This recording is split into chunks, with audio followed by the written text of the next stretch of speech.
if I stay on this path, like business first, do whatever it takes to stay in business, to win, to be out front, do this thing, I go, I am going to ruin my children's lives. Hey, welcome back to the show. On this episode, I have another special guest with me, Richard Walsh from Sharpen the Spear Coaching. Richard, welcome to the show. Thanks, Brad. Great to be here. I'm excited. Awesome. Now, okay, before we get started, are you in your office there? I see kind of a bunch of stuff going on in the background. Where are you? You like that? Yeah. So we've got a big co-working space here, but yeah, my office called the Bunker, and I'm second floor, and it looks out into there. Yeah, really cool place called 𝐼𝐀𝐃 here in Wisconsin, Beloit, Wisconsin. Wisconsin, okay. So it's live, so you'll see people walk by and everything else. Oh, well, that's kind of what I was wondering. It looked like, it was like a public space, I guess is the right word. So, yes. And you got the Bunker, which is fitting because you are a former Marine, or I guess you can't say that, right? Marine. Once a Marine, always Marine. Yeah, I think that's the thing. Yeah, and I don't know if you know it, but I was also in the Marine Corps, so Semper Fi. Semper Fi, brother. That's awesome. What was your? I bet you I was in before you. I'm reaching old Marine status, brother. I don't know. You might be a little saltier than me. Yeah, maybe. When were you in? 83 to 87. Okay, yeah, you got me on that. I was in 95 to 99, so you're a child. Not too far. Well, not too far after you. My son's in the Corps now. Been in about a year. He's at MSG school now. Oh, really? Out. Yeah, I won the Salty Dog Award at Basic when he was graduating. We did the parents' night thing and a dinner, and I was the oldest person to graduate at that dinner from MCRD San Diego 3rd Battalion. So I'm like, me, because I had the oldest. So they gave me a cool travel mug. It said Salty Dog. So. What was your MOS? 7212. I was a Stinger gunner. Okay. Affectionately known as the Air Wing Infantry. Yeah. I was 0311. I was a bullet sponge. Good for you. What's your son? What's he doing? He's at MSG school now, so Marine Security Guard, so he's going to be doing embassy stuff. He graduates in a couple of weeks. We'll be down. He's at Quantico now. So he went in basic, then he did SOI. And he's actually the last TAC to do SOI instead of MCT. I mean, they're the last one to do SOI. Everyone will do MCT after this. Oh, okay. So for whatever reason, but yeah, it's tough. He's been watching people drop since day one of getting in basic. Just people falling out. It's weird. It's different than when maybe you and I were in. Definitely when I was in. You had 20 guys quit the second day of the second week when they got their full-time DIs. 20 guys like trying to kill themselves. And how do you quit? That's a good question. That's what I asked. They weren't in the platoon anymore. They started with 55. They graduated with 35. That's crazy. Which is small. We had like 90 something in our platoon. Wow. We had 55. Yeah, we had 90, like 99, and it ended with like 93 or something crazy like that. So. We had one guy who wanted the drop, and his mother have a senator call. You can imagine how that was received, right? We talked him into staying, so we had no drops. We had some fat privates, though. Let's talk about some business here. Let's talk some contractor stuff. You've been in the business, or you've been an entrepreneur for 30 plus years, and you actually wrote a book called Escape the Owner Prison, the contractor's new way to scale, regain control, and fast-track growth while loving life. Give us a little bit of a background about you and your entrepreneur business. Like, have you done construction? Like, give us a little bit of info about that. So came out of the Corps, started swinging a pickaxe, digging trench, because that's what men do, I guess, for $5 an hour. I did that, and a guy came up and offered me a side gig to move some crushed granite at his house. He had about 35 tons on the street. I'm going to move it to the backyard, spread it, so, okay. Spent my last $85 before payday, got a wheelbarrow and a shovel, showed up on a Saturday. This is down in Tucson, Arizona, a little hot. Took about 10 hours. I banged that out. The best part, Brad, he put $1,000 in my hand for that work. Wow. That was the beginning of the entrepreneurial journey. I did this yesterday for $50. Okay, I know my future. I'm going to work. So I started a landscape business, kind of went down that road. It became custom water features, boulders, waterfalls. Then I started adding steel sculpture to it, taught myself how to weld. And next thing you know, I'm doing world-class projects. I'm getting commissions from the Shed Aquarium, and I'm doing this really cool stuff and become kind of internationally recognized as a sculptor. And then my water features, I was the best in the country. And that was going for about 20 years to 08, 09. So again, a lot of stuff, right? So equipment and guys, we're doing this great stuff. And 08, 09 comes and it's a big financial collapse. And I lost my business. I lost my home at that time. Not really because of the financial collapse. That was just that final straw kind of thing. It was really what I wasn't doing in my business-wise. Just having a lot of fun being out front, being the creative, making cool stuff, being on committees, being published, doing all this cool stuff. But you got to kind of take care of the house too, you know. So I kind of lost everything there. I had 6 little kids at the time, 4 years and younger. We ended up having to relocate, lost the house and everything. I had to start over. I had to figure out what I was going to do. Started a gym, okay, got into training. I opened a gym, did a boot camp style training with that. Really great, scaled that up, then started a contracting business. So I started doing roofing, siding, windows. Did that for about 5 years, scaled that up, was able to exit that. And around that same time, I started mentoring and coaching people because they're asking like, well, how do you go from all that, losing everything, starting over? It wasn't fun, but I did it. So I started helping them. And then as an entrepreneur, you realize mentoring is free. Coaching, you get paid. So I think I'll write a book called Escape the Owner Prison. I did that, became a bestseller. I built an academy around that, started bringing people into it and started coaching them. I went through a few iterations, and that's why we're now here at Sharpen the Spear Coaching. So, yeah. Awesome. I grew up in the golf course construction and maintenance business, too. So I've always been working the shovel in one way or another. You know, I'm kind of talented with the shovel. Yeah. So obviously lots of failure and success, right? With the first business, you said that that didn't work out for you. Why not go back into the same type of business whenever you started back up? That's a good question. And my wife often asks that to me 15 years later. And I was done. I built over 1,000 water features. I have recognition. I have all this stuff. And I'm like, here's the big epiphany that really made me stop doing that, Brad. So things are collapsing. On November 5th, 2008, we lost $500,000 in the day. Day after the election back then, everyone just stopped spending money.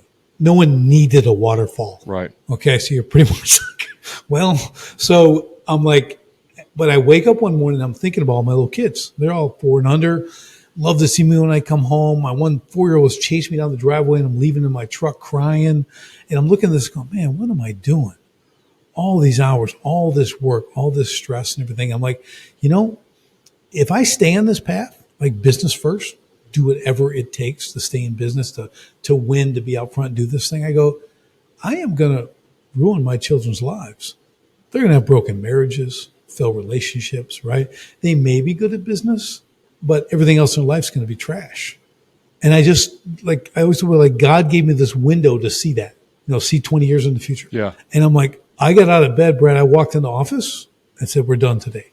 And I went to my yard, my construction yard. I told the guys, and they've been with me for 10 years.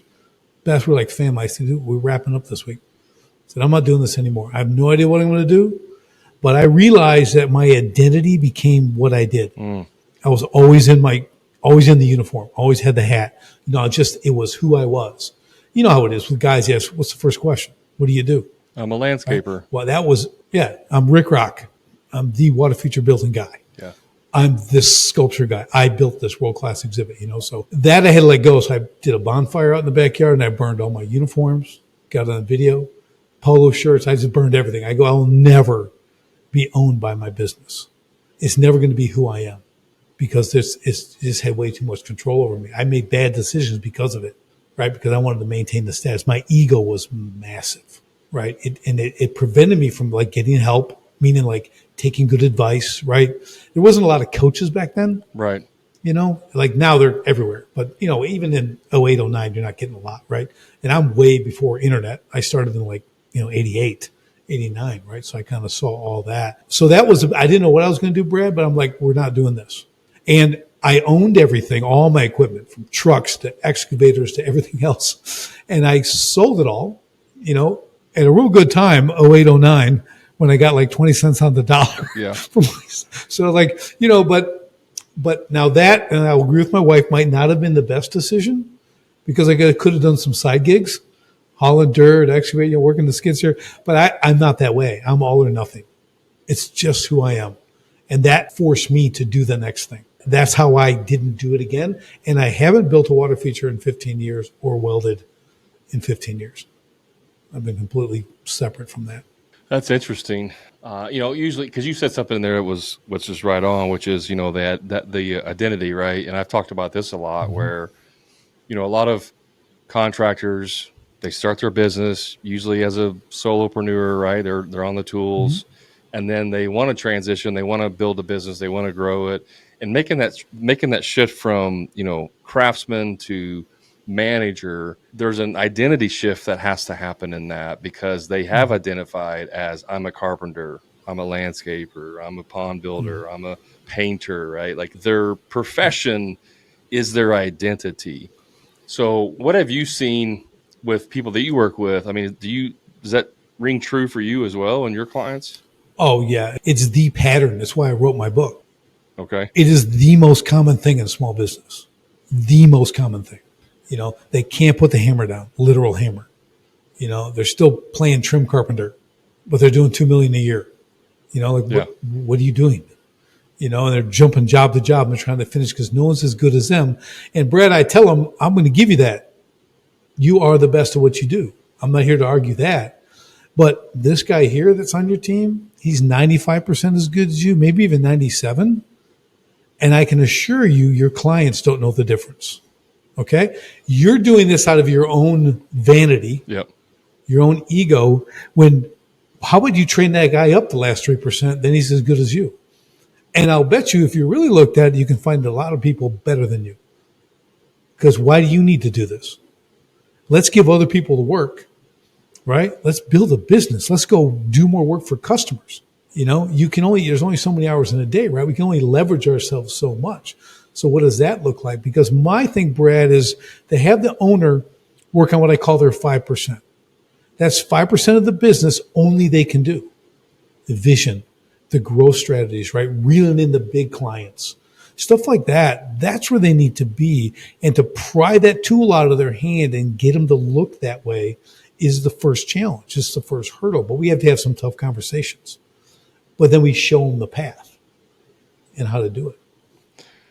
But Richard, if they make a mistake, then it's going to reflect bad on me, because my business is an extension of me. You ever heard that before? Yeah. So I'm like, well, how do you train them? Oh, you have them do a ride along? That's not training. Okay. You need here's what they do. Here's all their job functions. So I've labeled everything they do. And one of them might be something every third Wednesday for 10 minutes, but those are job functions. Then my next column is the how to do it. This is how you do it. But then everyone leaves out the third column, the training of the how. There's a whole set system for training people consistently, right? It's able to be duplicatable, because I have a saying, and it's everybody leaves, okay? No one's probably staying with you forever. It might be 5 years, might be 5 days, might be till their first break. I've had that. They go on break and never come back, but you have to understand that, well, what happens when they leave? How fast can you get someone, plug them in, and will they be up to speed? Is that 5 days, 7 days, 7 months, 7 weeks? What does that look like? So you have to build out these systems and these lanes. When you begin to systemize your business that way, now you put people into a system, not a system into people, right? You're able to plug people in. Now we want people to stay. And if you build these systems and you build these lanes, Brad, people are going to stay. You know why? Because they know what success looks like every day. They know what's expected of them every day, every week, every month, every quarter, every year. They can win every single day they're at work. Who doesn't want that? No one wants the mystery job. What's the boss going to hit me with today? What are we doing? We don't know. We got to wait till we're here. We don't know. It's by the hour, right? We get it. It's literally by the hour. Okay, that's a mystery job. I call that a mystery job. Okay, no one wants to stay at a place like that. No. I remember working for my old boss before I started my business, and, it was like, be at my house at 8:00 or whatever, right? I'm like, okay. And then you get there and you think you're working inside that day on a carpentry job, because that's what you've been on for the last 3 days. And then you get there and he's like, oh no, we're going to be working outside on a deck. And I'm like, well, it's freezing outside. I didn't wear any winter clothes. You know what I mean? Like, how am I supposed to prepare if you're telling me that when I get there? Same with loading the tools up when you get there. It's like, hey, load up all of the tools that we're going to need today into the truck, and then go out there and execute.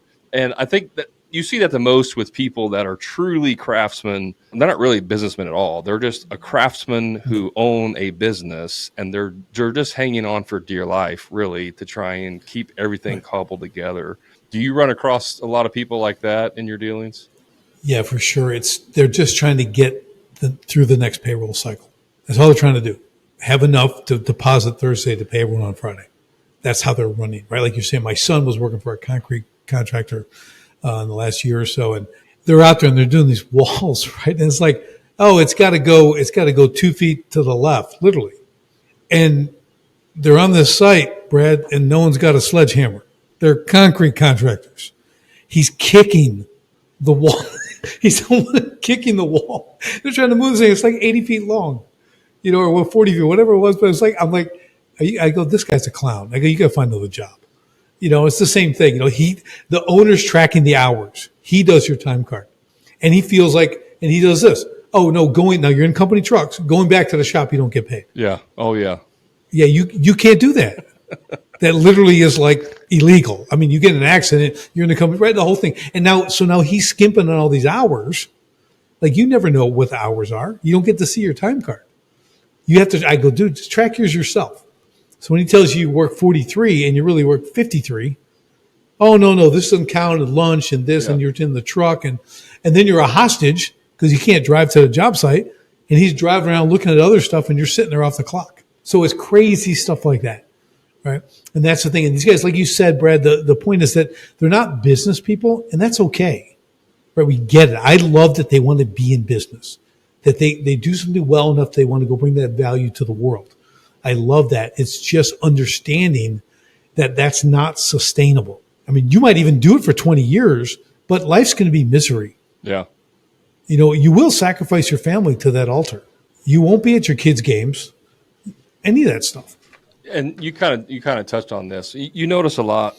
I think social media has really set a lot of people up for failure in terms of owning a business. And what I mean by that is, you see a lot of whether they're a coach or they're just a business owner, and it's like, oh yeah, our business does $100 million a year, but what you don't see is that this guy has been single, right? Or maybe he's been through 5 divorces. He works all the time. His personal life is outside of work. Nobody would ask for that, but then all you see is the accolades and all the achievement. And a lot of times you do have to sacrifice one to get the other at that extreme level in a lot of cases. I think you talk about maybe in your book, but really, like you said, fast track growth while loving life. Like you can have success while not sacrificing your family or your health in the process of doing that. Can you speak a little bit about that? Yeah, because I think one thing on that point you just mentioned, like, yeah, they're doing 100 million and they're bragging about their gross revenue. They don't talk about their real net profit. Right. You know what I mean? Yeah. How much are they taking home? How much are you actually keeping, brother? That's what I want to know. You're chasing that number, that front revenue number. Okay. And there's a great saying, gross revenue feeds the ego, profit feeds the family. Okay. Yep. Like, I want to know how much you're keeping, because I had clients who were doing 10 million a year and they could barely take home 100 grand. Yeah. That's not a good trade-off. I don't think that's, I'm like, what are you doing? Like, you could be kind of on the middle management at Home Depot, maybe make that much, I'm like, what are you doing here? So I totally get it, and I think what they have to do, when we talked about it a little earlier about systemization and building out these lanes, if you want to, what I call scale comfortably, okay, and what that means, it doesn't mean you're on the beach while your company's growing necessarily. What it means is that you've built the systems and the processes, okay? You've made your company duplicatable, okay? So let's say I'm a home builder, okay? So here I am, I got this great team, and we have a 50 square mile geographic area we work in, really good. We're here in Wisconsin, and I'm killing it in this area. But now I want to jump to the other side of the line, maybe go 3 hours into Illinois, okay? And I'm going to set up shop and build homes. Well, you know what I don't get to take with me? Is my people, because they're running it here, right? So what do I have to do? I can't, if I don't have systems and processes, I can't just go to 3 hours locally and hire some people and hope they bring it all together and execute. I have to bring the systems and process and relocate that, then plug people in who are local, right? That's how you scale comfortably. And it's never like easy, right? But that gives you a chance to get a quick foothold. Because then you got referrals, you got to build, you got to market. There's a lot to it, right? When you're talking about real scale, right? And you can scale your immediate business and go from 5 employees to 10 and 15 and 20. I get that. But when you're actually going to move locations. So if you're planning on scaling, and it works for both situations, right? If I'm systemized here, I can continue to add people to it. It's just now if I want to go further, again, cross the state line or go 3-4 hours away, it's very easily duplicatable for me now because we understand all the processing that can all be linked, right? So a lot of times people want to grab market share. So they run out and they get the business because they can sell. They can sell and they can market, but they can't handle the work properly. So where they're loved in this area and they get lots of referrals and people love them and they always deliver what they say, now they can't do that.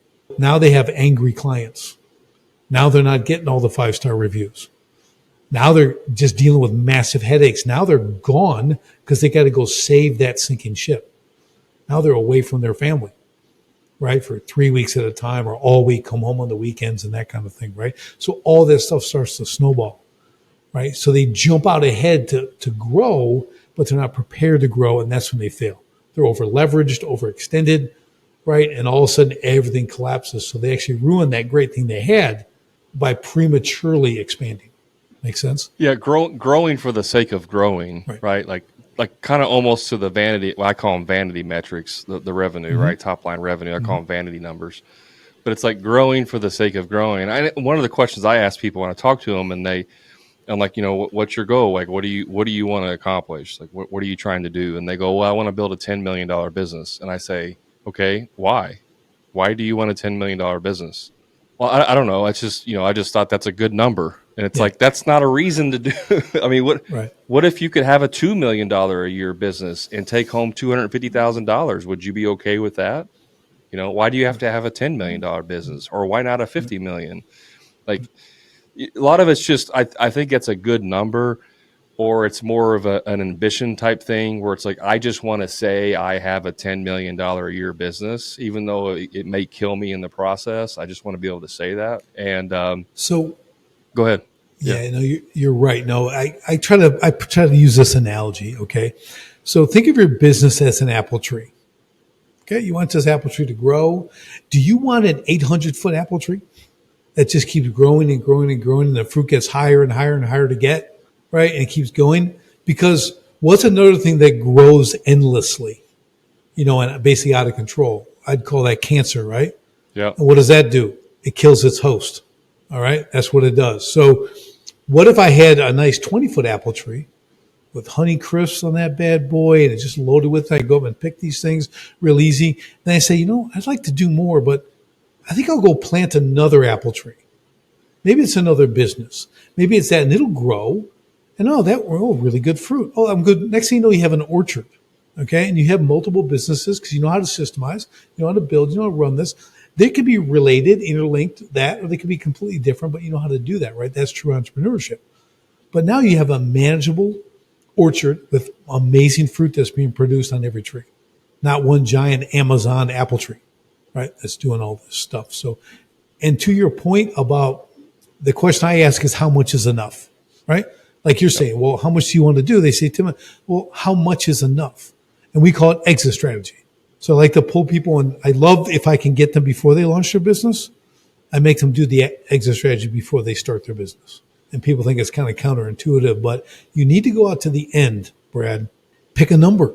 How much is enough? When they asked John D. Rockefeller how much is enough, you know what his answer was? I want to say it was just like $1 more. $1 more? Is that what? Just $1 more. Just $1 more. It's like he's never done, right? He's just agreed. It's just endless, right? So, but pick a number. Okay. So whatever that number is. Okay. Let's say they want 10 million. Well, now what do you do? So I want 10 million in 10 years. I want to be at 10 million in 10 years. Simple. You got a dollar and you got time. Now you have to reverse engineer. Okay. So a $10 million business in this sector, what does that look like? Here I'm in day one, or you're in year 3, whatever it is. And what do I need to be doing every step of the way as I come backwards, right? Say, okay, so at 10 million, I want to be bringing home 7 figures. All right. So I'm going to have a 7-figure income as a salary as the owner founder, right? Great. But if I get to the end and I've built a business someone actually pays me $10 million for, great. I get my 10 million, but what do I lose? $1 million a year because I'm no longer in the company. So what would be the smart thing to do? Oh, let's back up that 10 years ago. I need to start accumulating assets that produce income. I need $83,000 a month because when I get to this point, I'm going to be making seven figures. And if I've got $83,000 a month coming in passively, real estate investments, whatever it is, now I get my 10 million. I still got $1 million a year coming in. I don't lose anything. And I'm not working for that. They're generating their own money.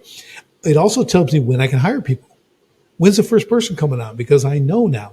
I know where I need to be. I know the whole path.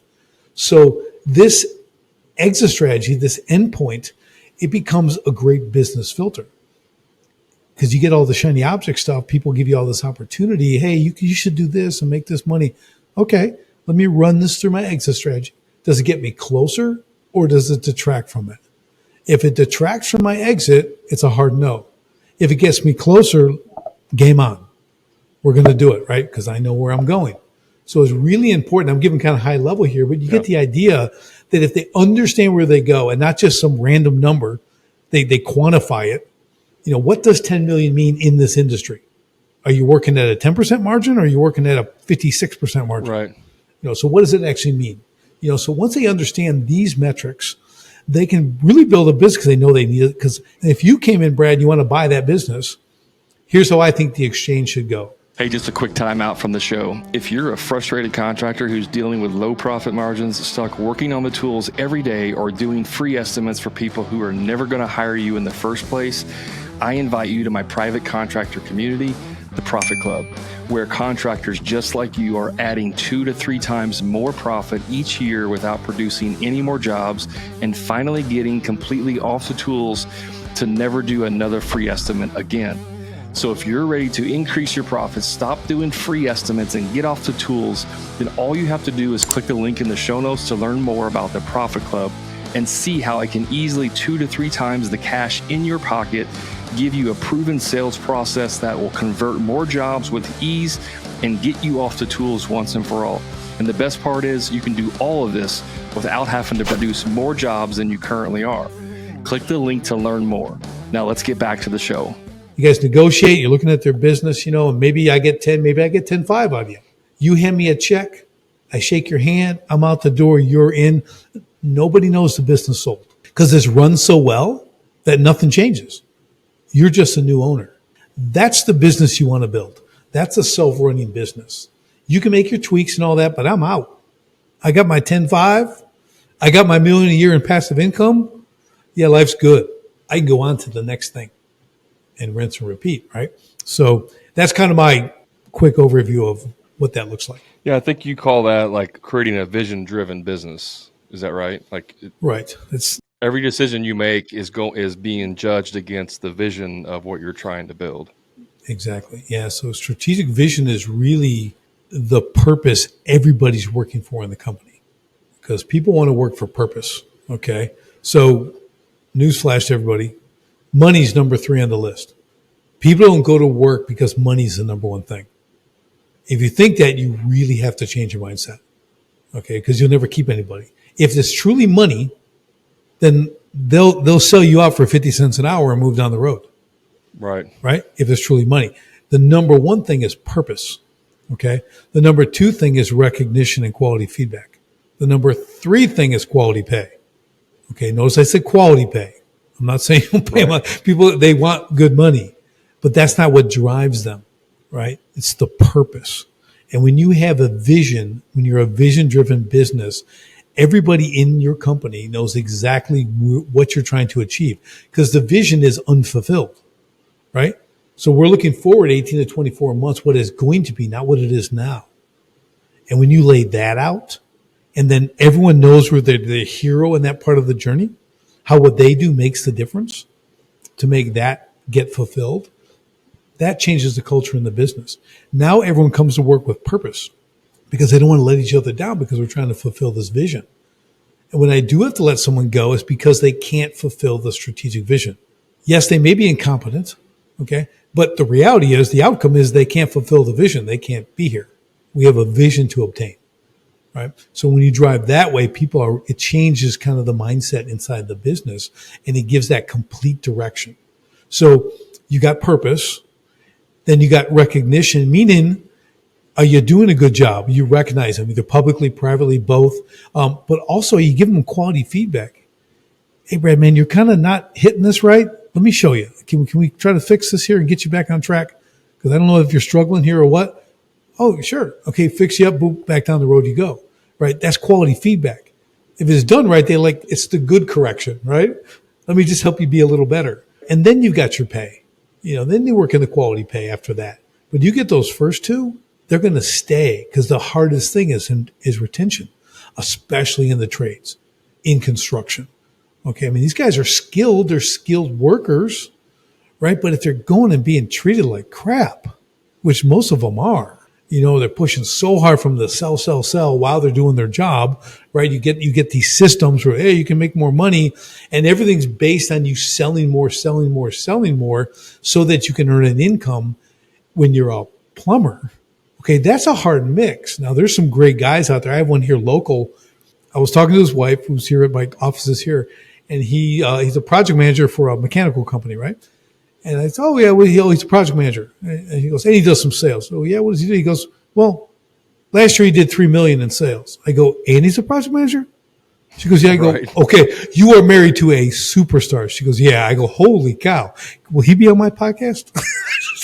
So I'm going to bring my podcast. I got to talk to this guy, because that's something, right? But some people are good at it, but others aren't, right? So it's all about building that vision, and everyone knows where they fit. Again, back to the mystery work, right? They don't want that, but they also want to know they're making a difference in different ways. Well, you said something with that. I mean, the guy that's doing sales and project management, I would be asking, why is he not doing more sales? You know what I mean? Like specifically just sales only, because it sounds like he's a rock star. Well, but then you get those companies, though, that, again, this might go back to what's operational. It's a well-run company. It's a good size. Right. And it just seems to work out. I don't know. Maybe they have more struggle getting project managers than they do salespeople, which would be unusual, but it happens. Well, you always have anomalies. Right. You always have anomalies where it's like you got one guy who's just really good at PM and sales, and it fits in a need that you have. Let's make it work. But you try that with 10 other people, and it's going to fail flat on its face. And that's So a lot of times you're actually changing the job description a little bit to fit the skill set of the people you have on your team. Right. And that there's a little place for that. Yeah. But when you haven't built out those lanes where you have the boundaries, the expectations, the consequences, where people actually know what they have to do. We talked about, they know what success looks like on a daily, weekly, monthly, quarterly basis, right? Then you can get the right people, because the A players, they aren't coming to a hot mess. No. A players want to come and win. And if they're in sales, just drop me in the lane. Let me run to the goalpost. That's what they want to do. I'll make money for me. I'll make money for you. Everyone will be happy, but I'm not going to create the system. I'm not going to build your business in that way. I'm going to put fuel in the tank with money, because I'm out closing deals. It's so crazy. A lot of guys don't understand this, like even with systems. And one of the easiest systems to wrap your head around is like a project management system, right? Whether it's scheduling or, estimating, invoicing, whatever. If you just pick like project management and specifically scheduling, if you're a small contractor listening to this, maybe you have 5 or 6 employees or whatever, and you're still like just telling people like, hey, we're going to be at the Smith job, all week, show up at 8:00. And it's just verbal and written down paper. And you have an A player who's working at a competing company, and he's looking to jump ship, but they're using a software. They're using, any of the softwares out there, and that's what he's used to. He's not going to want to go back into an analog environment where it's all chaos, right? So like as soon as you interview him and he asks you a question, well, do you guys use any kind of PM software? And you go, no, we don't use any of that. He's not coming on board. Yeah. He's going to smile till you're done talking, and you're never going to see that guy again. He's gone. He's out the door saying, you got to be kidding me. People still do that, so you're totally right. Like Builder's Trend is a great software, right? Really robust. Yeah. A lot of my clients use it. It's got more than you'll probably ever use, but they do train you in it really well. So my people, they send them for those 3-day immersions and that kind of stuff. So it's kind of an offside here on the software, but you want to send your people.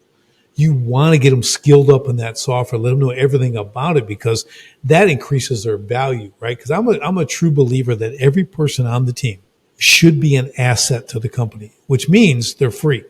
They generate more income than they're being paid. Whatever their position, I don't care if it's office manager, site foreman, whatever it is, like they are highly valuable because they're A players, because we skill them up. We increase their competency, right? We get them to the point where they know this back and forth, and they're happy doing it. They understand the purpose. Now they're making money for the company because of who they are and how they can operate. That's the goal. So people get that in their head. Like, when you come on this team, we're going to make you an asset. Do you understand an asset over a liability? You can have that quick conversation, right? It means you produce.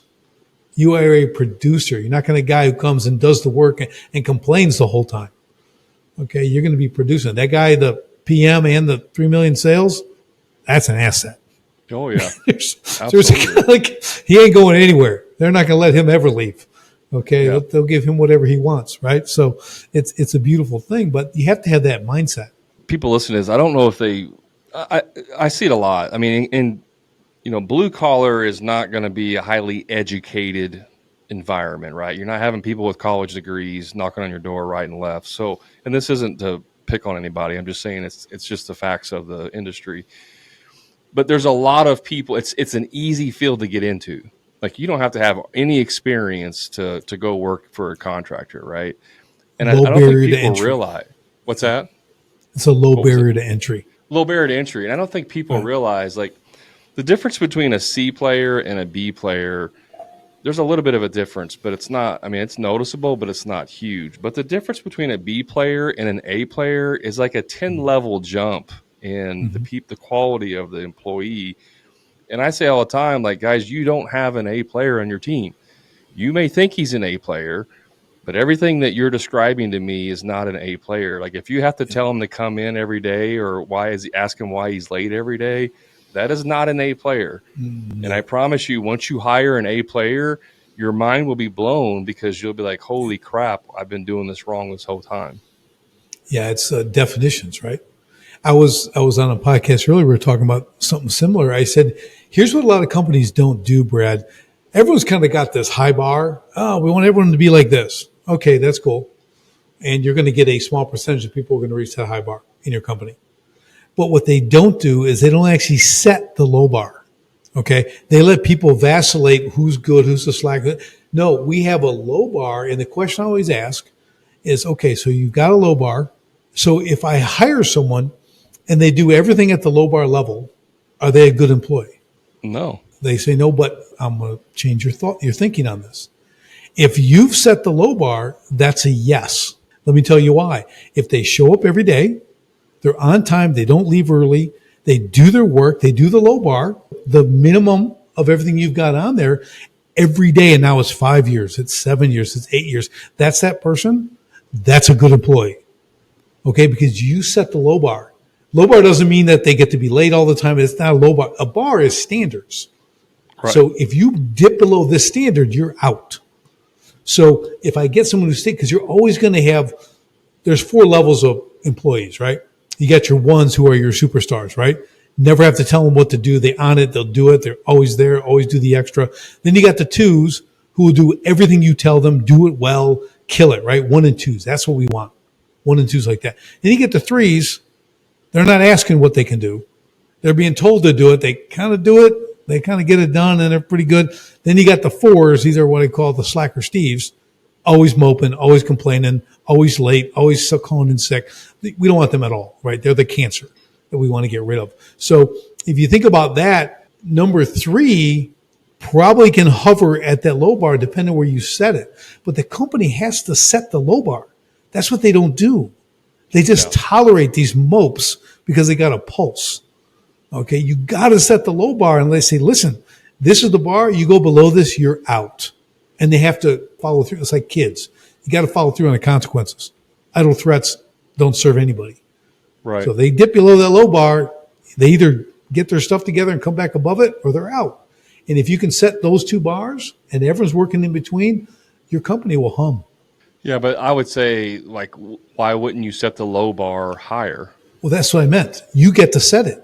Right, but I mean, why not set it like really high? And then, but is that just because you're not going to find enough people? Like, what's the downside of having a really high standards? Because depending on the volume, if you need 3 people, great, you could probably do that.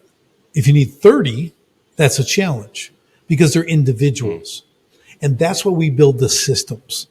We're using this example earlier about the military, right? Do they not go lowest common denominator? Do not they tell you every single thing to do to fulfill this thing? If you're working on an engine or doing something else, like every step, and then it gets checked and everything else, so you can't screw it up.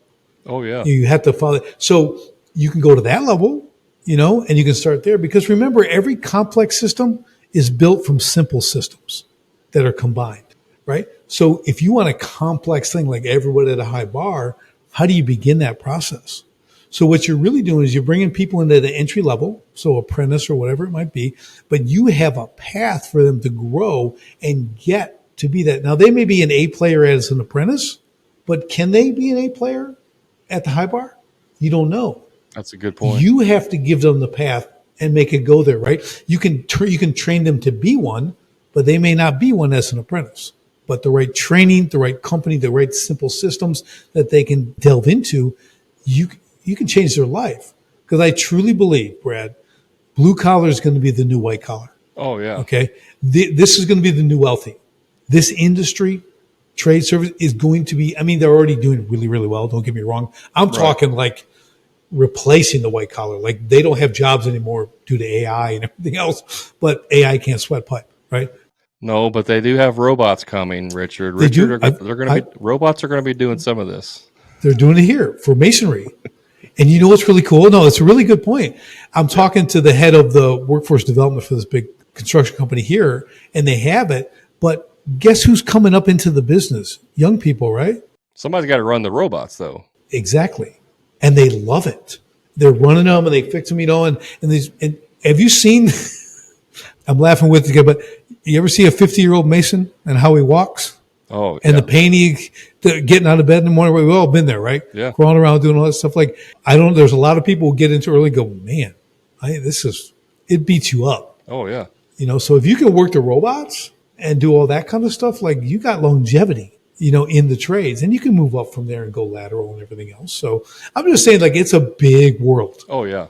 There's a lot of different stuff, and some of the stuff you really have to embrace and move forward with it. How can you leverage this to your favor, whether you're a business owner especially, but as an employee too, and that's why when I say the blue collars can be the new white collars, because if you're the owner, you need to be looking at these technologies and going, okay, how do I train my people?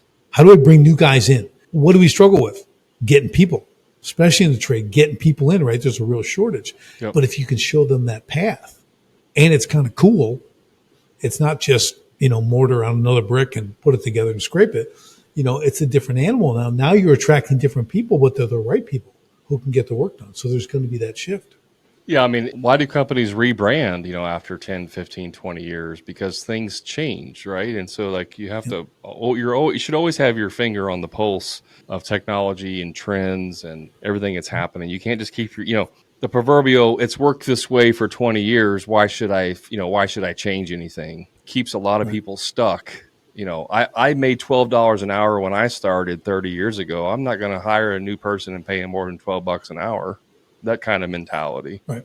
There's two things to this. First, there's a saying, if you never heard it, it goes, they say, don't fix what's not broken. Yeah. Break it. If it hasn't broken 10 years, 15 years, you need to break it. Break it and do something new. Yeah. You need to upgrade. Okay. And the second thing is going back to that 5% we talked about in the beginning. If you're an owner who's able to focus on the 5%, the vision, the growth, you have the bandwidth now to think about these things we're just talking about. What is new? What is the technology? What should I be looking for in my new workforce? I've been doing this for 20 years. Well, people are aging out. Okay, who may have started with me. So I gotta fill this in. So what is going to attract this new generation to my business? I don't want to go out of business. I want to build a legacy for my family maybe, or just whatever, or get that great exit money because I have something that's still relevant, cutting edge in the front, right? Because if you're doing it old school, like you're saying, the analog stuff, And then now you hit your exit time and everyone's going, well, no, you don't know. That 10 million, I'll give you 2.5. Yeah. Because I got to upgrade all this stuff. None of this stuff is done. It's not even planned for in your company. You really don't have the stuff in place. Yeah, you're not, hopefully it's not 250,000. Oh yeah. Because you haven't done anything, right? You're just selling a bunch of depreciating assets. I got some trucks and I got some tools and I got this and this, but I don't have systems. I don't really have a good customer list and all the other nightmarish things. Well, that even applies to your labor force. Going back to the 50-year-old mason, I mean, that is a depreciating asset, honestly, because you're losing the good people. And if you don't have a good recruiting system, if you don't have a way to constantly feed your business with new and fresh talent, then you have another problem there as well. Yeah. Are you moving these guys into training positions, into leadership, into mentoring? What are you doing for these guys who are getting, they got skills, they have wisdom, they have knowledge, they've done it all. You don't kick them to the curb, elevate them and bring these new ones up to speed. That should be their new job. Now they're not physically killing themselves every day. They're watching others do it, right? They're helping them do it, whatever that looks like. So again, if you're on the 5%, you can think about that stuff. When you're in the mix every day, you can't think about that kind of stuff. Again, you're trying to continue the hamster wheel, keep that hamster wheel moving. That's the struggle.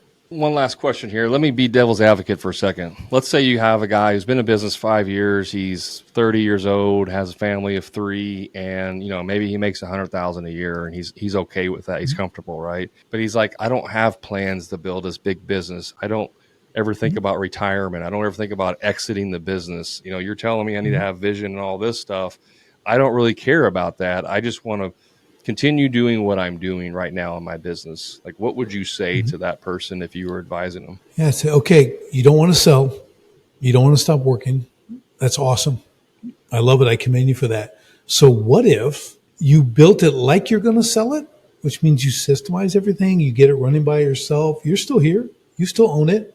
But now instead of working 40 or 50 hours a week, you're working 10. But you're still in it. You still own it. Your profits have gone way up by 15, 20, 25%, talking real profit that you're keeping. Now, instead of 100, you're making 175. Now you're making 200,000 a year. Would that be okay? And they'd be, yeah, you don't ever have to sell. This is your business. But why don't you perfect what you have? Focus on that. I get it. You don't want to get out. That's totally okay. Do it. I get guys that have died in the machine. I have a friend's dad died in the crane on his property, still working and just found him in the chair. That's where he wanted to go, right? There's a guy, look, he took it there, but he probably had a smile on his face, right? Because he's in the crane. He's 90 years old and checked out. Yeah. Okay. So it's okay, but build it so it runs itself. Why not just be the captain of the ship and not working in the engine room? Okay. Let's just chart the course and let's make sure we check on course. And that's what I would tell them. I said, I'm all for that. It's not, I got to build it, and sell it. That's a different animal. But if you're that guy, keep perfecting your business. And when you systemize and build it that way, you'll watch your profits increase. You'll watch the workload decrease on you. You'll be attracting great people to work there, right? Because you have time in the game. It's secure for them. They have systems. They know it's not a mystery job.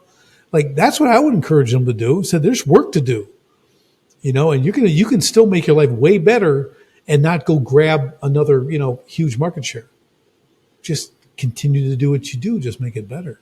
Does that make sense? Yeah, it's a 1% better every day, right? I think it's Ed Milet. He says that just be 1% better, or The Power of One More. That's the book he's got.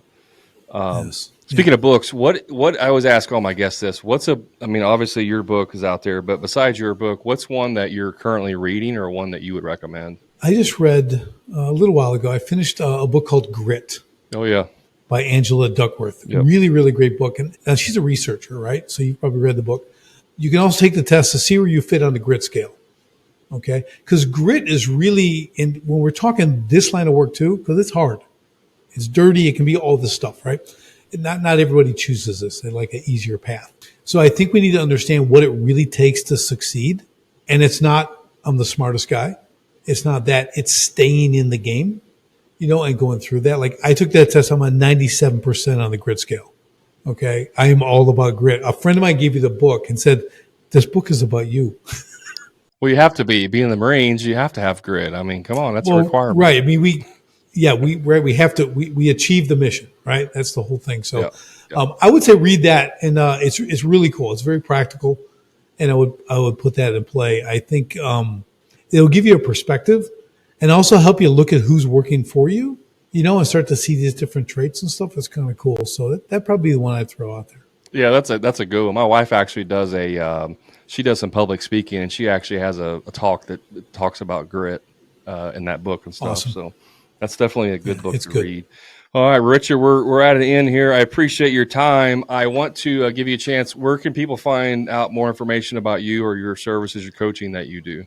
SharpenTheSpearCoaching.com. Just go SharpenTheSpearCoaching.com. That's the website, and go on there. And let's do this, Brad. This has been awesome. Let's give them a gift. Can I give them a gift? Do it. If you go to SharpenTheSpearCoaching.com, go to my contact page, you send me a 1-sentence email. Say, Richard, I saw you on Brad's show. I'd love the free copy of the audio version of Escape the Owner Prison, and I will send it to you. Awesome. No strings attached. So just email. But you do have to listen to me for a couple hours. Yeah. Yes. So we're going to email you through your website. Yep. And just mention that they heard you on this podcast, and they can get the free audio version of your book. So exactly. Awesome. Well, I appreciate you doing that for the listeners. I'm sure that would definitely be another value add for them and their business. And Richard, I'd appreciate you being on the show. Thanks for coming on. Brad, thanks for having me. I had a blast. This is really good. Thank you. Awesome. Well, guys, that's the end of the episode. You know where to find me on the social media platforms. You can just search for the Hammer and Grind Podcast. And I've mentioned this in the last several podcasts. If you haven't picked up my new book yet, make sure you do that, The Contractor Profit Blueprint. And until next time, guys, remember, profit is not a dirty word.